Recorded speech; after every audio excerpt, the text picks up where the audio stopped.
देखिए, डर की राजनीति कांग्रेस करती है, जो दंगे कराती है, कत्लेआम कराती है, लोगों को मरवाती है। बीजेपी हमेशा ही स्नेह की राजनीति करती है।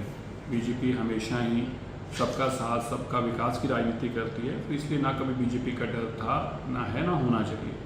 हम एक राजनीतिक पार्टी हैं और एक राजनीतिक पार्टी अपनी नीतियों के आधार पर लोगों के बीच में जाती है और वोट मांगती है।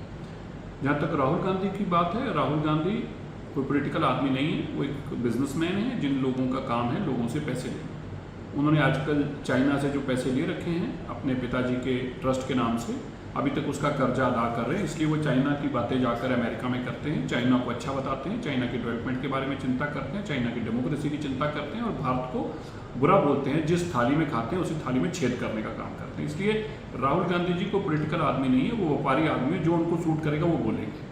देखिए, झूठों की पार्टियां दोनों पार्टियां बेईमान लोगों की पार्टी है। ये तो जिस दिन तक रिजल्ट ना आ जाए तब तक ये उम्मीद मत करना कि इनका अलायंस नहीं हुआ।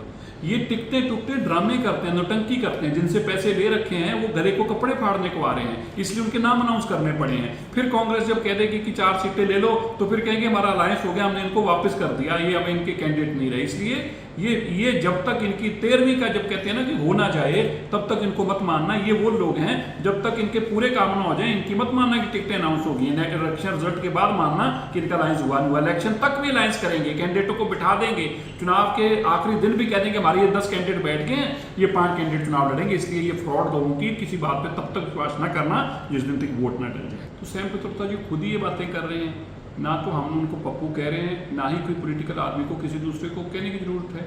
अगर वैसी हरकतें करेगा तो लोग उनको बोलेंगे। अब सैम पित्रोदा खुद ही बता रहे हैं कि पहले वो थे, अब वो पप्पू नहीं रहे। इसका मतलब वो मानते हैं कि जिस लीडरशिप में वो काम करते थे वो पप्पू थे पहले। अब अगर वो पहले पप्पू थे सैम पित्रोदा जी के मुताबिक, अब नहीं रहे, तो ऐसा कौन सा सर्टिफिकेट इशू है कि वो पप्पू नहीं रहे?